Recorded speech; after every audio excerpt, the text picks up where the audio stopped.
చైత్ర పౌర్ణమి రాబోతుంది. ఈ రోజే హనుమాన్ జయంతిని కూడా జరుపుకుంటారు. అయితే ఈ హనుమాన్ జయంతిలోపు హనుమంతుడి పెళ్లి కథ వింటే చాలు. జన్మల పాపాలు తొలగి కోటి జన్మల పుణ్యం వస్తుంది. సకల శుభాలు కలుగుతాయి. మీరు పట్టిందల్లా బంగారమే అవుతుంది.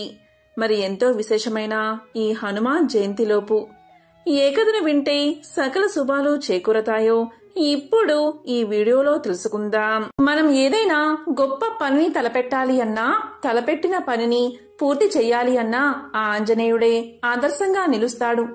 హనుమంతుడు అంత గొప్పవాడు అనడానికి కారణం ఆయన బ్రహ్మచర్య దీక్షే అని చాలా మంది చెబుతారు.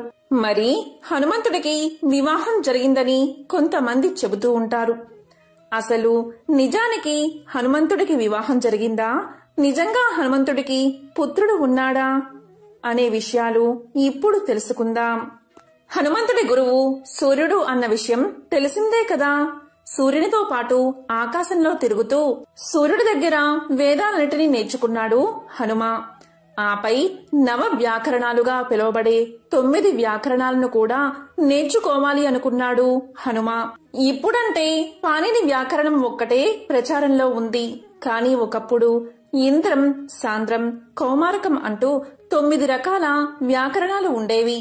అయితే పెళ్లైన వారికి మాత్రమే వీటన్నిటినీ నేర్చుకునేందుకు అర్హత ఉండేదట. మరి హనుమంతుడేమో జీవితాంతం బ్రహ్మచారిగా ఉండిపోవాలనే పట్టుదలతో ఉన్నాడు కదా. మరి ఎలాగా? హనుమంతుడి సమస్యను ఎలా అయినా తీర్చమంటూ త్రిమూర్తులు ముగ్గురు సూర్య భగవానుడి దగ్గరకు వెళ్లారు. అప్పుడు సూర్యుడు తన వర్చస్సు నుంచి ఒక కుమార్తెను సృష్టించాడు. వర్చస్సు నుంచి ఏర్పడింది కాబట్టి ఆమెకు సువర్చల అనే పేరు పెట్టారు. నా వర్చస్సుతో ఏర్పడిన ఈ కుమార్తెను నువ్వు తప్ప వేరెవరూ వివాహం చేసుకోలేరు అని సూర్యుడు హనుమతో పలుకుతాడు. అప్పుడు హనుమ ఇలా అంటాడు. కాని హనుమ అందుకు నిరాకరిస్తాడు. బ్రహ్మచారిగా ఉండాలన్న తన కోరికకు వివాహం అనేది ఆటంకం కలిగిస్తుందని, అందువల్ల వివాహం చేసుకోను అంటాడు హనుమ. దీంతో సూర్యుడు గురు దక్షిణగా అయిన సువర్చలను పెళ్లి చేసుకోమంటాడు. అందుకు కూడా హనుమ అంగీకరించడు. ఇక చివరిగా సూర్యుడు ఇలా పలుకుతాడు. నీవు పెళ్లి చేసుకున్నా కూడా బ్రహ్మచారిగానే కీర్తించబడతావు. ఆ వరాన్ని నేను నీకు ఇస్తాను. ఈ పెళ్లి లోక కళ్యాణం కోసమే కాని నీవు గృహస్థుడిగా ఉండిపోవడానికి కాదని, పెళ్లి చేసుకుంటే నీవు నవ వ్యాకరణాలు అనే విద్యను అభ్యసించవచ్చని, లోక కళ్యాణం జరుగుతుందని సూర్యుడు తెలియచేస్తాడు. దీంతో హనుమ సువర్చలాదేవిని పెళ్లి చేసుకుంటాడు. పెళ్లి కాగానే సువర్చలాదేవి మారు మాట్లాడకుండా తపస్సుకు వెళ్లిపోతుంది. నిజంగా ఆమె సాధ్వి కాబట్టే ఆ విధంగా వివాహమైన మరుక్షణమే తపస్సుకు వెళ్లిపోతుంది. ఆ తరువాత ఆమె మళ్లీ కనిపించదు. ఈ క్రమంలో హనుమంతుడు విద్యను అభ్యసించి సకల శాస్త్ర పారంగతుడు అవుతాడు. దీని గురించి మహర్షి పరాశరుడు రాసిన పరాశర సంహితలో పొందుపరచబడి ఉంది. హనుమంతుడు సువర్చలా సమేతంగా ఉన్న ఆలయాలు చాలా అరుదుగా ఉంటాయి. తెలుగు రాష్ట్రాల్లో ఇల్లందులో ఈ ఆలయం ఉంది. ఈ ఆలయానికి చారిత్రక నేపథ్యం కూడా ఉంది. ఇక్కడ సువర్చలాదేవిని పూజిస్తే భక్తులు తాము కోరిన కోరికలు నెరవేరుతాయని నమ్ముతారు. ఇక రామాయణంలో హనుమంతుడి వివాహం గురించి మరొక కథ కూడా ఉంది. హనుమంతుడు సీతాదేవి ఎక్కడ ఉందో తెలుసుకుని రాముడికి సమాచారం అందిస్తాడు. రావణుడి చెరలో సీతమ్మ ఉందని తెలుసుకుని లంక చేరేందుకు సముద్రం మీద వారధి నిర్మించేందుకు కార్యక్రమం చేస్తున్న సమయంలో వానరులు సముద్రంలో రాళ్లను వేస్తూ ఉంటారు. కాని అదేమి విచిత్రమో, రాత్రి వేసిన రాళ్లు ఉదయానికల్లా కనిపించకుండా పోతుంటాయి. దాంతో వానరులు ఈ విషయాన్ని హనుమకు తెలియచేస్తారు. రాళ్లు మాయం కావడం వెనుక ఉన్న రహస్యాన్ని తెలుసుకునేందుకు హనుమ బయలుదేరతాడు. అలా సముద్రంలో అన్ని దిక్కులా పరిశీలిస్తున్న హనుమకు ఒక మత్స్యకన్యల గుంపు కనిపిస్తుంది. వారందరి చేత రాళ్లను సేకరిస్తున్న నాయకురాలు కనిపిస్తుంది. బంగారు వర్ణంలో మెరిసిపోతున్నా ఆమె చేసే పని ఆపేందుకు వాయుపుత్రుడు చేసిన ప్రయత్నాలన్నీ వృధా అయిపోతాయి. కాని ఆ సమయంలో ఆ మత్స్యకన్య హనుమను చూసి మోహిస్తుంది. ఆమె హనుమంతుడి దగ్గరకు చేరుకుంటుంది. అలా దగ్గరకు వచ్చిన మత్స్యకన్యను ఎందుకు రాళ్లను మాయం చేస్తున్నారు అని అడుగుతాడు హనుమ. తాను రావణాసురుడి కుమార్తెను అని, ఆయన ఆజ్ఞ మేరకే వారధి నిర్మాణాన్ని అడ్డుకుంటున్నాను అని తెలియజేస్తుంది. కాని తాము రావణాసురుడిపై ఎందుకు యుద్ధం చేయాలి అనుకుంటున్నామో హనుమంతుడు వివరించేసరికి ఆమె మనసు మారిపోతుంది. ఇక మీదట ఈ పనిని నేను అడ్డుకోను అని తెలియచేస్తుంది. మత్స్యకన్య ఆంజనేయుడు అక్కడి నుండి విడిపోయినా హనుమంతుని తేజస్సుతో ఒక బిడ్డను జన్మిస్తుంది ఆ మత్స్యకన్య. ఆ మత్స్యకన్య పేరు సువర్ణ. ఆంజనేయుడి అభిమానాన్ని పొందిన ఆమెను అదృష్టానికి ప్రతిరూపంగా భావిస్తారు థాయిలాండ్ వాసులు. చైనాలో లాఫింగ్ బుద్ధ ఎలా ఇంట్లో ఉంచుకుంటారో థాయిలాండ్లో సువర్ణ మత్స్య ప్రతిరూపాన్ని ఇంట్లో పెట్టుకుంటారు. ఇలాగే ఉండే మరొక కథను ఇప్పుడు విందాం. హనుమంతుని ఆజన్మ బ్రహ్మచారిగా భక్తులు భావిస్తారు. కాని ఆయనకే తెలియకుండా హనుమంతునికి ఓ పుత్రుడు ఉండేవాడు అన్న వృత్తాంతం చాలా ఆశ్చర్యాన్ని కలిగిస్తుంది. ఈ వృత్తాంతానికి మూలం లంకా దహనం సమయంలో కనిపిస్తుంది. శ్రీరాముని దూతగా సీతను విడిపించమంటూ రావణాసురునికి 4 ముక్కలు చెప్పేందుకు లంకకు చేరుకుంటాడు హనుమంతుడు. కాని కామవశుడైన రావణాసురుడు హనుమంతుని మాటలు లెక్క చెయ్యకపోగా అతని తోకను నిప్పంటించమని తన సైన్యానికి ఆదేశిస్తాడు. నిప్పంటుకున్న తన తోకతో ఏకంగా లంకనే ముట్టిస్తాడు హనుమంతుడు. కాని లంక నుంచి తిరిగి వెళ్తూ ఆ వేడి నుంచి ఉపశమనం లభించేందుకు సముద్రంలో కొంతసేపు మునిగి ఉండేందుకు నిశ్చయించుకుంటాడు హనుమ.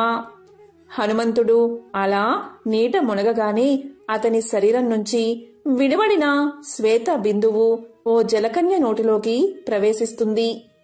ఆ శ్వేత బిందువు ఆ జలకన్య గర్భాన ఒక శిశువుగా మారుతుంది. ఇదేమీ గ్రహించని హనుమంతుడు తన దారిన తాను వెళ్లిపోతాడు. కొన్నాళ్లకి పాతాళ లోకాన్ని ఏలే మైరావణుడి భటుల వలలో జలకన్య చిక్కుతుంది. మైరావణుడికి ఆహారంగా ఆ జలకన్యను మోసుకుపోతారు అతని భటులు.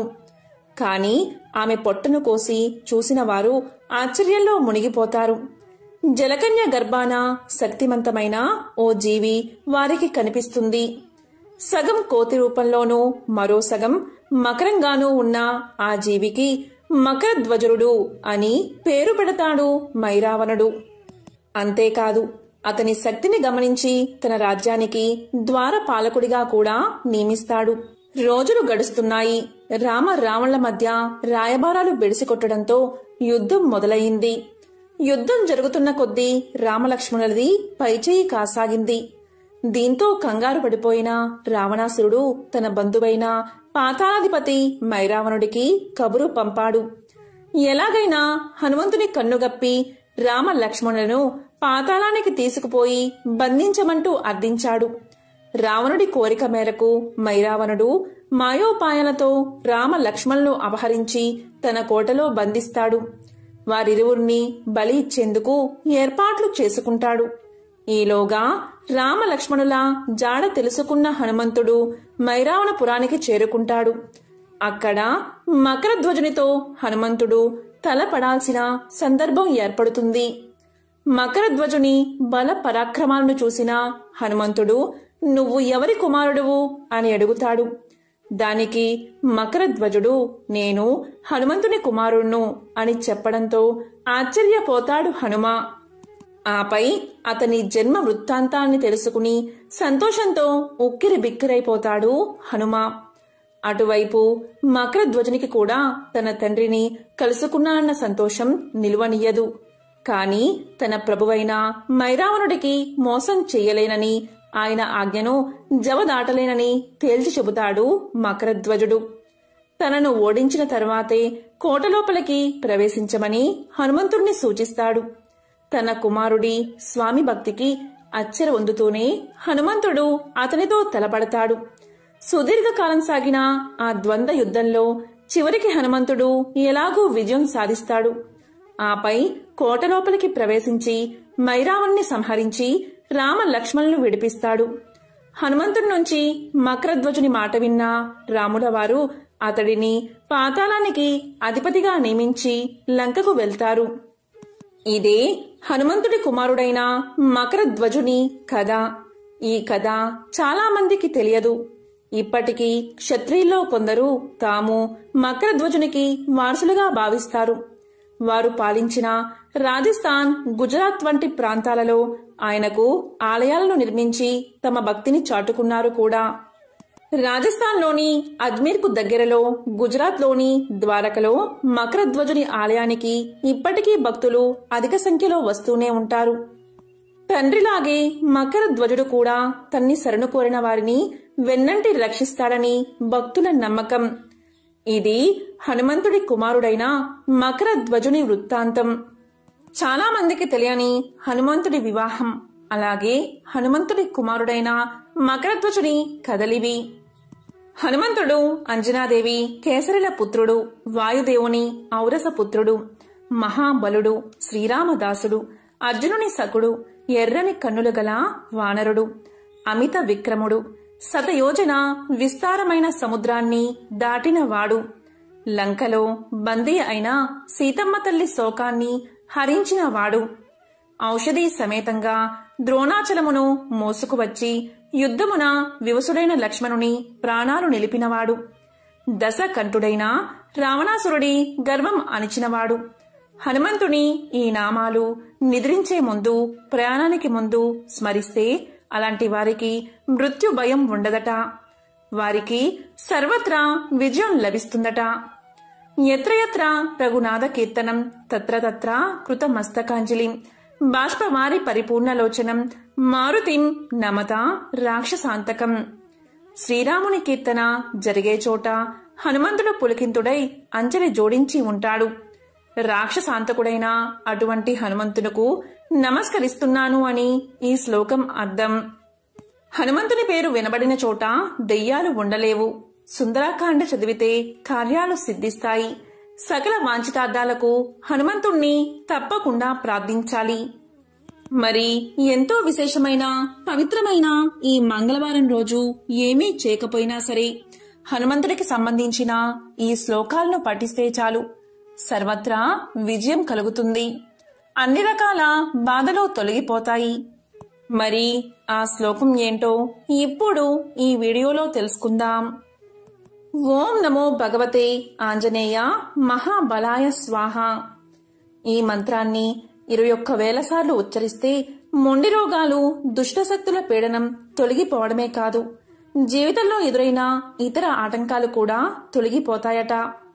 శ్రీ ఆంజనేయ దండకం కూడా తరాల నుంచి ప్రాచుర్యంలో ఉంది. ఆంజనేయ స్వామి మహిమ, సుగుణాలు, సాధించిన ఘనకార్యాలు, రక్షణ, అనుగ్రహం మొదలైనవి ఈ దండకంలో పొందుపరిచారు. ఈ దండకాన్ని శ్రద్ధగా పారాయణ చేసిన వారికి కోరిన కోరికలు తప్పకుండా నెరవేరతాయట. హం హనుమంతాయ రుద్రాత్మక హం ఫట్. ఈ రహస్య మంత్రాన్ని పఠిస్తే అపరిమితమైన శక్తిని పొందవచ్చు. ఈ మంత్రం వల్ల తక్షణ ఫలితాన్ని పొందడమే కాకుండా అనూహ్యమైన శక్తి మీ సొంతం అవుతుంది. మరి ఎంతో పవిత్రమైన, శక్తివంతమైన ఈ మంగళవారం రోజు హనుమంతుడికి సంబంధించిన ఈ కథలను విని ఈ మంత్రాలను పఠిస్తే చాలు, సకల శుభాలు కలుగుతాయి. ఆంజనేయ స్వామి ఆలయం లేని గ్రామం అంటూ ఉండదు. అదేవిధంగా ఆంజనేయ స్వామి ఫోటో లేదా విగ్రహం కూడా లేని ఇల్లు ఉండదు. ప్రతి ఒక్కరి ఇంట్లో ఆంజనేయ స్వామి ప్రతిమ తప్పకుండా మనకు దర్శనమిస్తుంది. మన హిందూ దేవుళ్లలో ఆంజనేయ స్వామికి ఎంతో ప్రాధాన్యత ఉంది. రామాయణంలో శ్రీరామచంద్ర ప్రభువుకి ఆంజనేయుడు నమ్మిన బంటుగా ఉంటాడు. ఈ క్రమంలోని భక్తులు శ్రీరామచంద్రుణ్ణి పూజించిన లేదా ఆంజనేయుణ్ణి పూజించిన ఆంజనేయ స్వామి ఆశీస్సులు ఎల్లవేళలా మనపై ఉంటాయి. ఆ స్వామిని పూజిస్తే దోషాలు, గ్రహస్థితులు, భూత ప్రేత పిశాచాల భయం ఉండదని చాలా మంది నమ్మకం. ఈ విధంగా భూతాలకు భయపడేవారిని ఆంజనేయ స్వామి ఆలయానికి తీసుకువెళ్లి అక్కడ స్వామివారి తాయెత్తులు కట్టించడం ద్వారా వారికి ఆ భయం తొలగిపోతుందని భక్తుల నమ్మకం. రామనామం ఎంత మధురమైనదో ఆంజనేయ స్వామి ఎంతో అద్భుతంగా వివరించారు. ఆ క్రమంలోనే విష్ణుమూర్తి తన రామావతారాన్ని చాలిస్తూ ఆంజనేయుడికి ఒక విషయం చెప్పి తప్పకుండా పాటించాలని చెబుతాడు.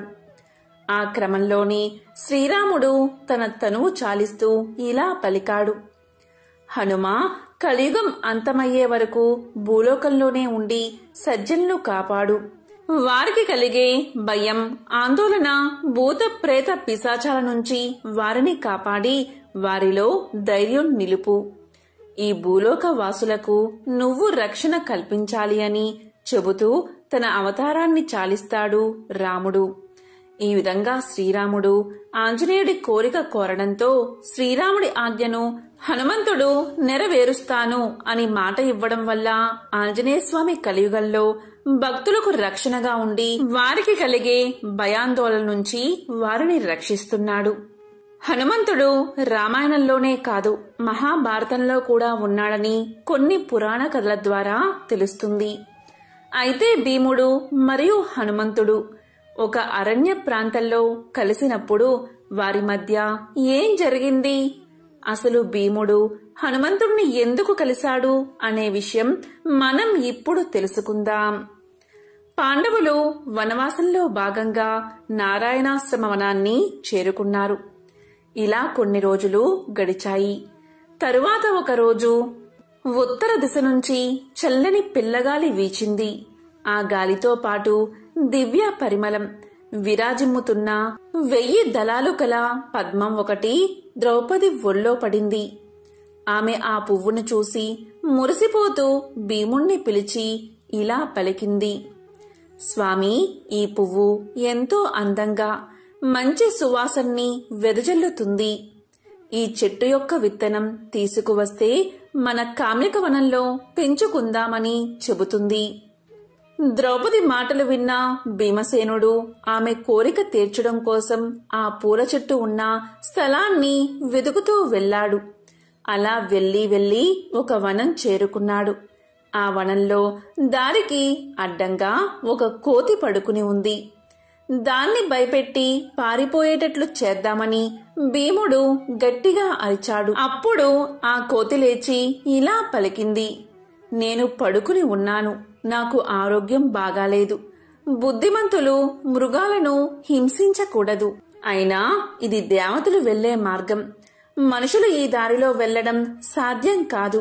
ఇక్కడి నుంచి తిరిగి వెళ్లిపో అని ఆ కోతి భీముడికి సమాధానం ఇచ్చింది. అప్పుడు భీముడు ఆ కోతి మాటలకు ఆగ్రహానికి గురై ఇలా పలికాడు: నువ్వెవరు నాకు చెప్పడానికి? నా మార్గానికి అడ్డురాకు, తప్పుకో ఇక్కడ్నుండి అని పలికాడు. ఆ సమయంలో ఆ కోతి ఇలా పలికింది: చూడు, నేను ముసలిదాన్ని, లేవడానికి శక్తి లేదు. నువ్వు నా నుండి దాటివేసి వెళ్లిపో అంటుంది. ఆ మాటలు విన్న భీముడు ఇలా పలుకుతాడు: జంతువులను దాటి వెళ్లడానికి మా శాస్త్రం ఒప్పుకోదు, కాబట్టి దారి నుండి నువ్వు తప్పుకోవాల్సిందే అని కోపంగా ఆజ్ఞాపిస్తాడు. ఆ వానరం ఇలా పలుకుతుంది: అసలే ముసలిదాన్ని, పైగా ఒంట్లో కూడా అసలు శక్తి లేదు. దాటి వెళ్లడానికి శాస్త్రం ఒప్పుకోకపోతే దయచేసి నా తోకని కొంచెం జరిపి నీవు దారి చేసుకుని పొమ్మని సెలవిచ్చింది. ఆ మాటలు విన్న భీముడు కోతి తోకను జరపగా అది అస్సలు కదల్లేదు. అప్పుడు ఆయన బలాన్నంతా ఉపయోగించి జరిపినా కూడా కనీసం కొంచెం కూడా తోక జరగలేదు. దాంతో భీమసేనుడు ఇలా పలికాడు: స్వామి, మీకు నా నమస్కారం. అసలు మీరెవరు? సిద్ధులా, లేక దేవతలా, లేక గంధర్వులా? నన్ను క్షమించి మీ శిష్యుడిగా స్వీకరించండి అని వేడుకున్నాడు. సర్వలోకాలకు ప్రాణాధారమైన వాయుదేవుని పుత్రుణ్ణి నేను, హనుమంతుణ్ణి నేను అని చెప్పాడు. యక్షులు, రాక్షసులు సంచరించే ఈ తోవలో నువ్వు వెళ్తే అపాయం వస్తుందని అడ్డగించాను. నీకు కావలసిన సౌగంధ వృక్షమదిగో, అక్కడ కనిపిస్తుంది చూడు అంటూ భీమసేనుణ్ణి దగ్గరకు తీసుకున్నాడు హనుమంతుడు. ఈ విధంగా భీముడు హనుమంతుణ్ణి కలిసి ఆశీర్వాదం తీసుకుని సౌగంధ పుష్పాలతో తిరుగు ప్రయాణం అవుతాడు. ఎంతో విశేషమైన ఈ కథను విన్నా, చదివినా, చెప్పినా సకల శుభాలు కలుగుతాయి. మరి ఆ కథ ఏంటో ఇప్పుడు తెలుసుకుందాం. అద్భుత శక్తులు కలిగిన రాక్షసుడు రావణాసురుడు. ఆయన ఆస్థానంలో ప్రధాన మంత్రుల్లో ఒకడు కాలనేమి.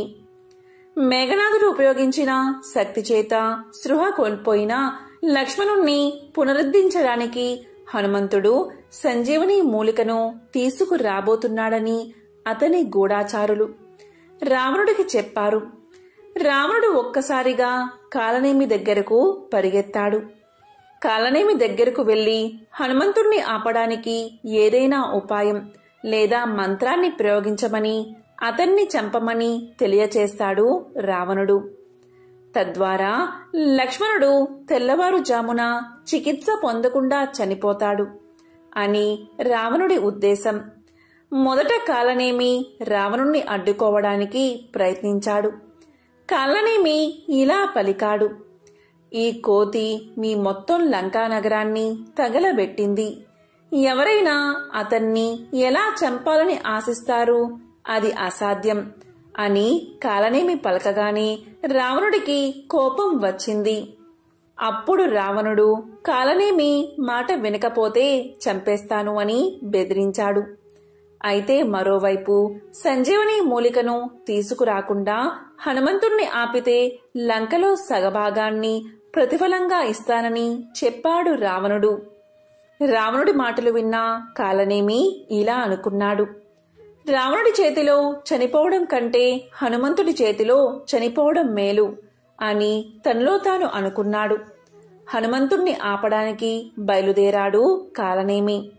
హనుమంతుని మార్గంలో ఒక పర్వతంపై అతను అద్భుతంగా పళ్ళ తోటలు, అలాగే పూల చెట్లతో ఒక ఆశ్రమాన్ని సృష్టించాడు. అప్పుడు కాలనేమి ఒక బ్రాహ్మణ వేషంలో ధ్యానంలో కూర్చున్నాడు. హనుమంతుడు తనను సమీపిస్తున్నాడని గమనించినప్పుడు కాలనేమి రాముణ్ణి కీర్తించడం ప్రారంభించాడు. అప్పుడు హనుమంతుడు అలా జపిస్తున్నది రామభక్తుడే అని భావించి దారిలో ఆగాడు. అప్పుడు కాలనేమి ఇలా పలికాడు: నా యోగశక్తితో నువ్వు రాముడి దూతవని నాకు తెలుసు. మీరు మీ పనిలో తప్పకుండా విజయాన్ని సాధిస్తారు. కానీ మీరు చాలా అలసిపోయి ఉండాలి. కాబట్టి చెరువులో స్నానం చేసి నా దగ్గరకు రండి. నేను మీకు ఒక అద్భుతమైన మంత్రాన్ని చెబుతాను అని కాలనేమి చెప్పగా హనుమంతుడు నీరు తాగడానికి చెరువు వద్దకు వెళ్తాడు. అయితే ఒక పెద్ద ముసలి హనుమంతుడి కాలు పట్టుకుంటుంది.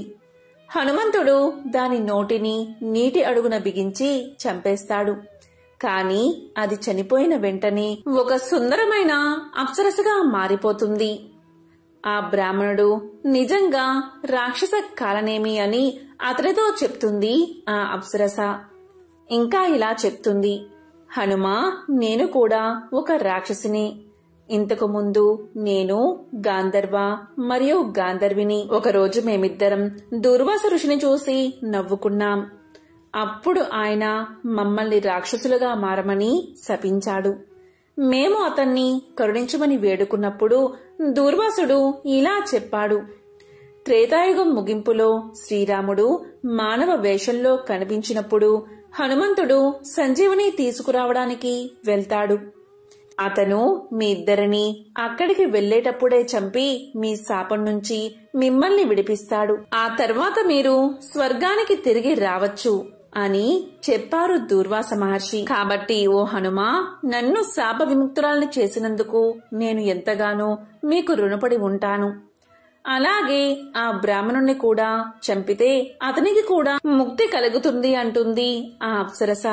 అప్పుడు హనుమంతుడు ఆ బ్రాహ్మణుడి దగ్గరకు వెళ్లి ఇలా చెప్తాడు: ఓ బ్రాహ్మణుడా, ముందుగా నాకు మంత్రోపదేశం చేస్తాను అన్నారు కదా, ముందు నా దక్షిణ తీసుకోండి, తరువాతే నాకు మంత్ర దీక్ష ఇవ్వండి అంటాడు. అలా పలుకుతూ కాలనేమి యొక్క కాలు పట్టుకుని కొండపైకి విసిరేస్తాడు. జై శ్రీరామ్ అనే పెద్ద కేకతో అతని పెదవులపై కాలనేమి మరణిస్తాడు. తరువాత అతను రాక్షస రూపాన్ని వీడి గంధర్వ రూపాన్ని ధరిస్తాడు. స్వర్గానికి చేరుకుంటాడు. ఈ విధంగా కాలనేమికి శాప విముక్తిని కలిగించాడు హనుమంతుడు. ఆంజనేయ స్వామి శ్రీమద్ రామాయణానికి గొప్ప ప్రకాశాన్ని తీసుకువచ్చిన మహాపురుషుడు. రామాయణం అనే 2 పేటల మాలను జతచేసే మధ్యలో మణిలాంటి వాడు ఆంజనేయ స్వామి.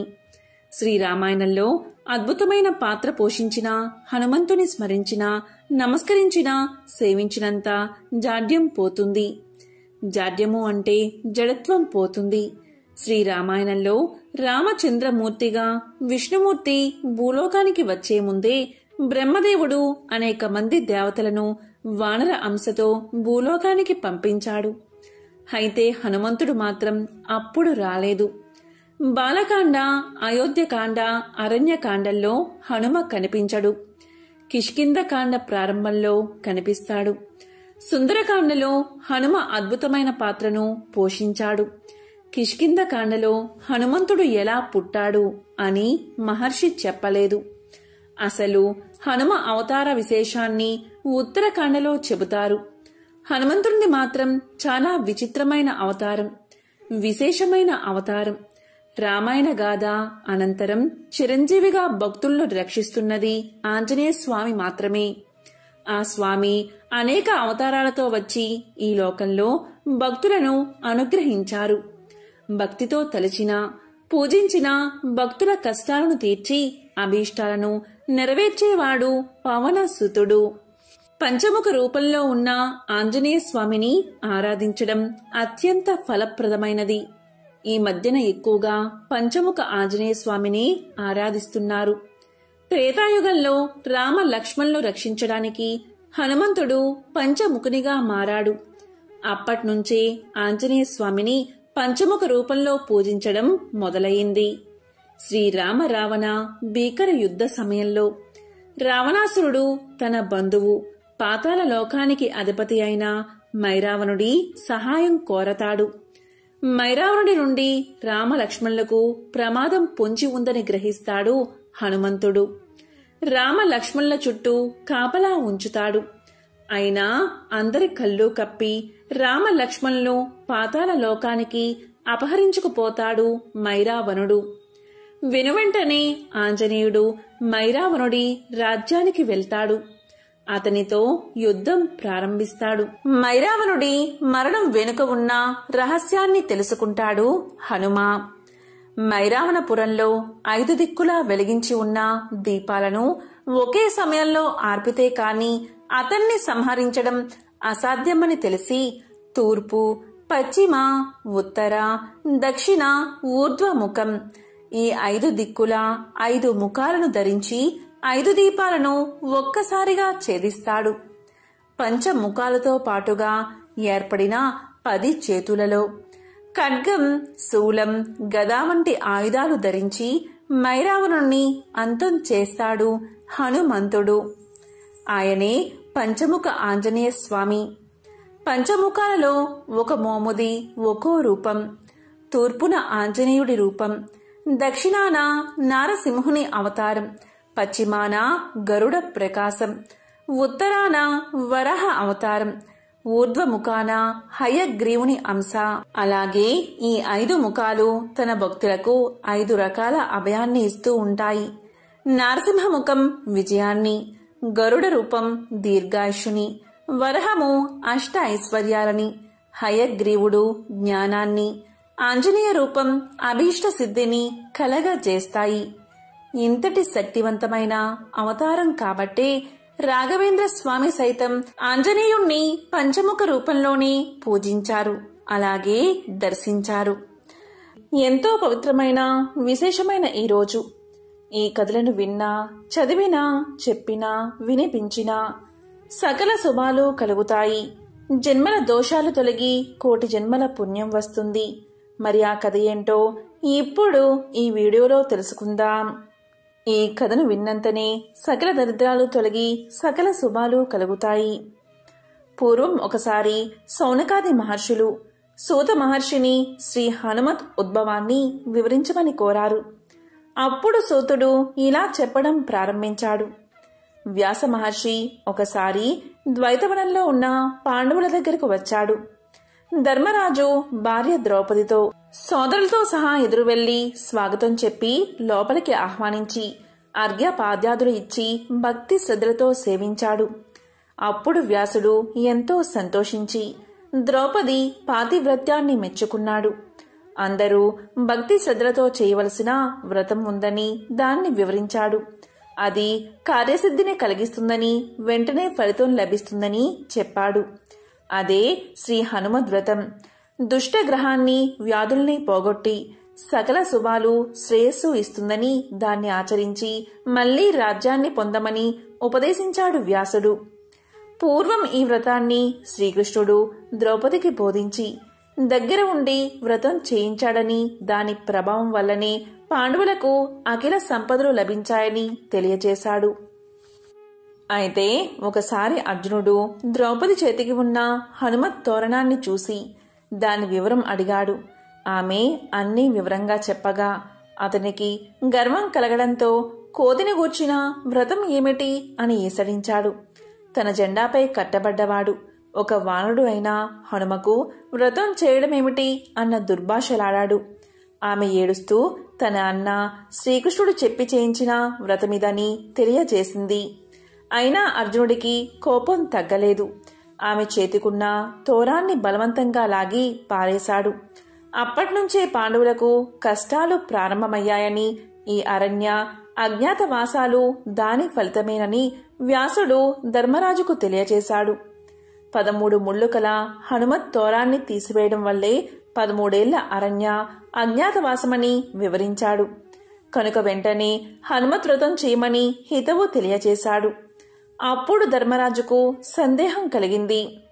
ఓ మహాత్మా, పూర్వం ఎవరైనా ఈ వ్రతం చేసి ఫలితం పొందారా అని అడిగాడు. దానికి సమాధానంగా వ్యాసుడు ఒక కథ చెప్పాడు. పూర్వం శ్రీరాముడు సీతను వెదుకుతూ తమ్ముడు లక్ష్మణుడితో ఋష్యమూక పర్వతం చేరుకున్నాడు.